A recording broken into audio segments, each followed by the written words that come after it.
மகாராஷ்டிரா பயங்கரவாத எதிர்ப்பு படை புனே போலீசாருடன் இணைந்து நகரின் 19 இடங்களில் அதிரடி சோதனை நடத்தினர். ISIS பயங்கரவாத அமைப்புடன் தொடர்பு இருப்பதாக சந்தேகப்படும் 19 நபர்களின் வீடுகள் மற்றும் அலுவலகங்களில் ஒரே நேரத்தில் இந்த சோதனையானது நடத்தப்பட்டது.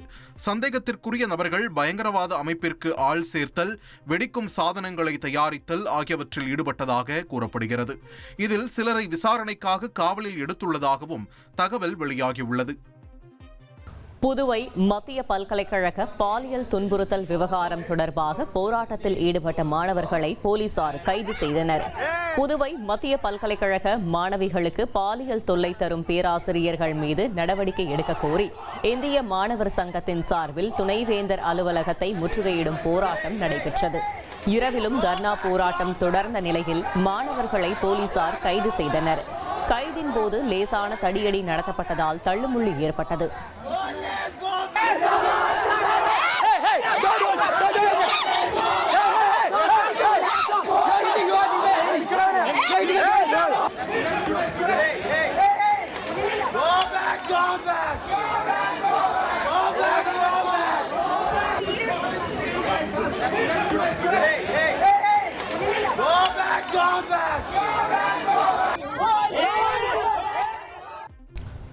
உத்தரப்பிரதேச மாநிலம் ஃபரூகாபாத் பகுதியில் தனியார் விமானம் ஒன்று கட்டுப்பாட்டை இழந்து ஓடுதளத்தில் இருந்து விலகி அருகில் இருந்த புதரில் சிக்கி விபத்திற்குள்ளான சம்பவம் பரபரப்பை ஏற்படுத்தியுள்ளது.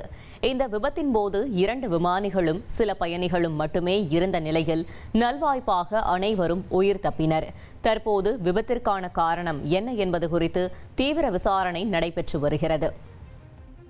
1,23,00,000 மனங்களை வென்ற தந்தி டிவி யூடியூப் சேனல். தவிர்க்க முடியாத தம்ப்நெயில்ஸ், கலக்கலான கான்டென்ட்ஸ். நீங்களும் இந்த குடும்பத்தில் இணைய இப்பவே சப்ஸ்கிரைப் பண்ணுங்க. அசுரபலம் கொண்ட எங்கள் டிஜிட்டல் கரங்களில் உங்கள் விளம்பரங்களை சேர்க்க வாட்ஸ்அப் பண்ணுங்க. 8939888838.